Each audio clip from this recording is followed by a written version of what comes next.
grands défis de cette rentrée sociale 2020 sont évidemment marqués au sceau du Covid, parce que la crise sanitaire que nous connaissons depuis le mois de mars, elle n'est pas finie, elle a des conséquences extrêmement importantes sur l'aspect humain, bien entendu, sur l'aspect social, sur l'aspect économique et sur l'aspect sociétal.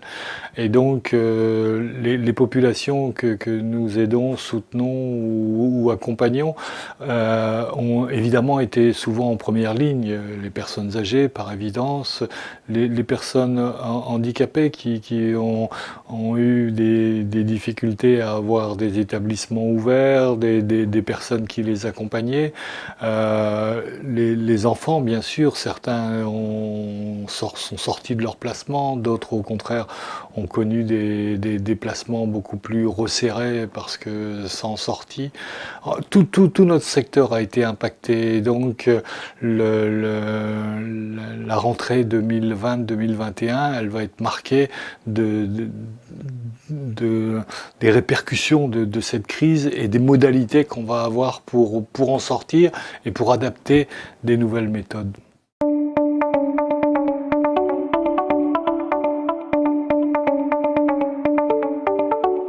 Ce plan de relance, il a des atouts évidents. D'abord, c'est une somme énorme. Il y a un vrai volontarisme de la part de l'État. Il y a l'environnement qui est pris en compte. Donc, il y a des aspects très positifs.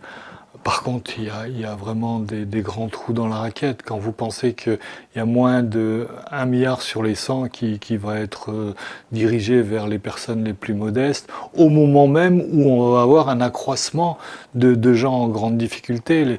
Les associations de solidarité nous donnent à peu près tous les mêmes chiffres, entre 30 et 40% de nouvelles familles, de nouvelles personnes qui arrivent dans leur permanence alimentaire, vestimentaire, d'aide financière.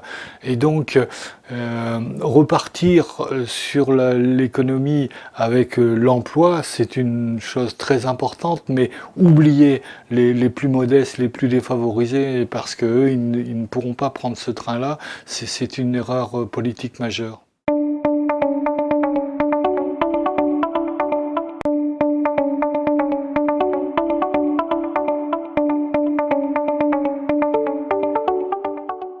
Pour que réussisse la transformation de notre société, il y a effectivement l'enjeu sanitaire.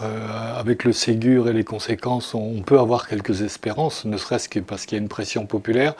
Il y a la loi autonomie et grand âge qui est un élément extrêmement important, là aussi de vrais changements sociétal, de prendre en considération les personnes âgées, les personnes handicapées, si possible en amont de leur perte d'autonomie et après de les accompagner dans cette perte d'autonomie, c'est quelque chose de majeur.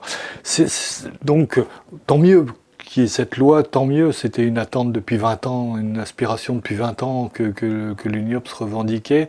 Là où on peut avoir des inquiétudes, c'est est-ce qu'on y mettra les moyens? Est-ce que on estime que c'est entre 6 et 8 milliards qu'il faudrait pour vraiment répondre et changer le paradigme sociétal. Aujourd'hui, on nous annonce 2 milliards, 2 milliards et demi, c'est extrêmement faible.